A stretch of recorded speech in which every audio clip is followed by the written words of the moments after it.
السلام عليكم ورحمة الله وبركاته. لو لسه أول مرة تشوفوني، أنا أم بلال.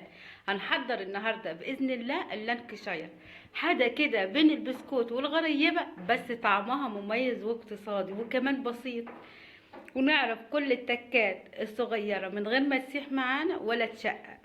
يلا بينا نسمي الله ونصلي على رسول الله ونشوف مقاديرنا. طبعا كوباية دقيق،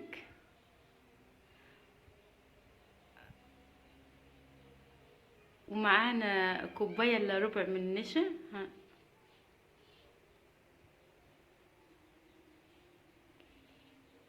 وذرة ملح كده على ايدي، ذرة بسيطة. وهنضيف ليهم نص معلقة بيكنج باودر، وهنقلب المكونات الجافة دي ونسندهم على جنب. دي نص كوباية سمنة، حطها في التلاجة كده حوالي 10 دقايق، يعني السمنة تكون معانا باردة كده. وهنضربها لمدة دقيقة بس، وهنضيف ليها ربع كوباية سكر بودرة، وهنضرب لحد ما القوام يبقى كريمي معانا ويفتح لونه كده ويبقى ابيض زي الكريم شانتيه بالظبط. ونحاول ندلل حواف كده وهنضرب لحد ما يبقى كريمي كده.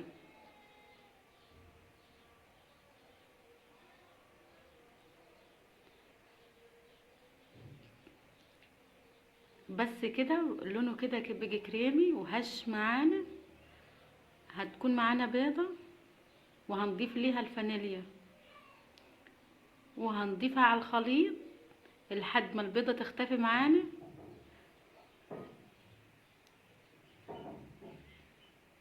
وبس كده هنجيب المكونات الجافة، الدقيق والبيكنج باودر وذرة الملح والنشا اللي احنا خلطناهم مع بعض، وهنقلبهم في الخليط بتاعنا.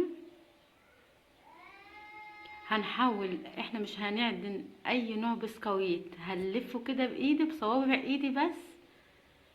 وهنجيب باقي الدقيق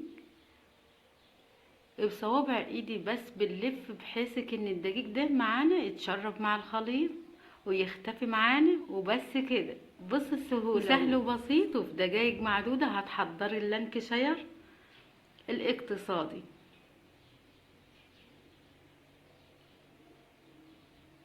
انا هنا حسيت ان الخليط بتاعي عايز معلقة دقيق، فانا حطيت معلقة دقيق في المج وما عايزتهاش كلها. خدت شوية بساط ولميت بيهم العجينة وبس كده. يعني انا كنت حاطه معلقه دقيق، خدت حوالي ربع معلقه دقيق.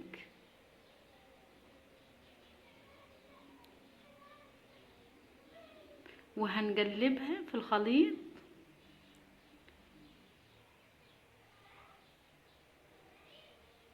لحد ما القوام يبقى مش متماسك قوي ولا طري.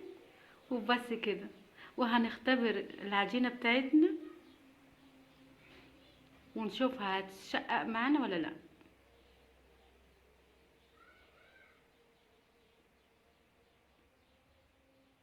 ونكورهم كده قد البني، ونحاول كده نخليهم كل قطعة قد التانية، علشان لما نيجي نلزقهم يبقوا متناسقين مع بعض. ما شاء الله، من نص كوباية سمنة عملنا الكمية الحلوة دي.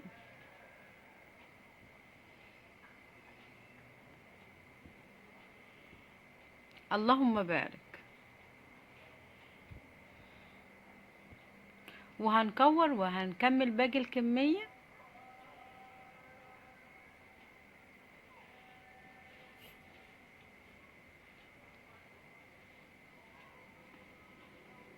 ونحاول طبعا نخلي مسافة بين كل قطعة والتانية،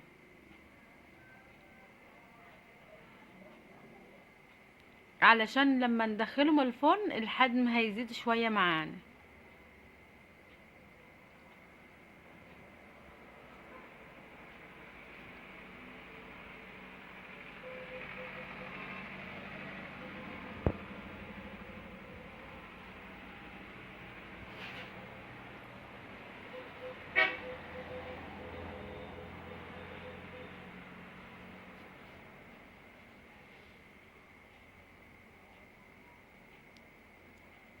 وخلصت كده، اللهم بارك.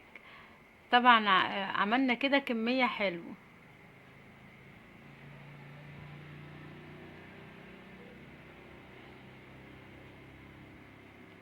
انا كده دخلتهم الفرن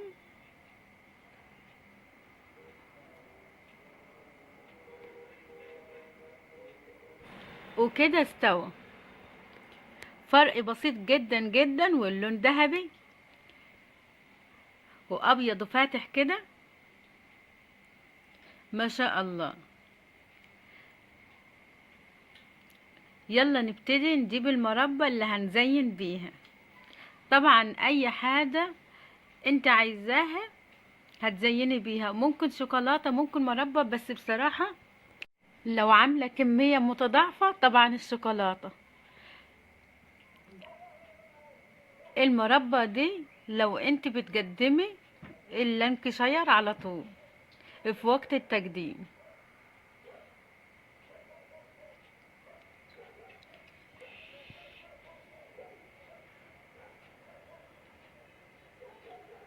واي حاجة انت عايزاها، اي نوع فرماسي تزيني بيه. التزيين ده طبعا اختياري، اعملي اللي انت عايزاه.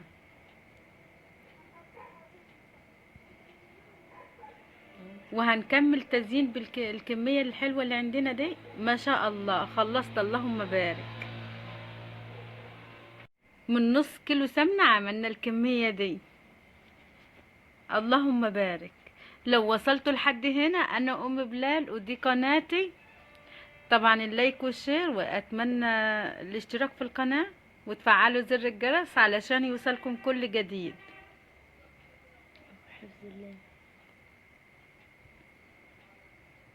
بصوا هوريكم واحدة كده علشان ايه، قد ايه هي ناعمة من جوه ومظبوطة بالملي.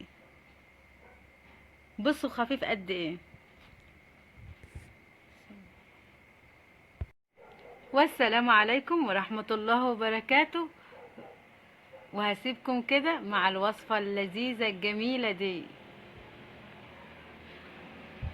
طبعا وفي كل وصفة لازم ندوق. بص الجمال، بص الطعامة، بصوا خفيف قد ايه. حاجة عظمة على عظمة. السلام عليكم ورحمة الله وبركاته.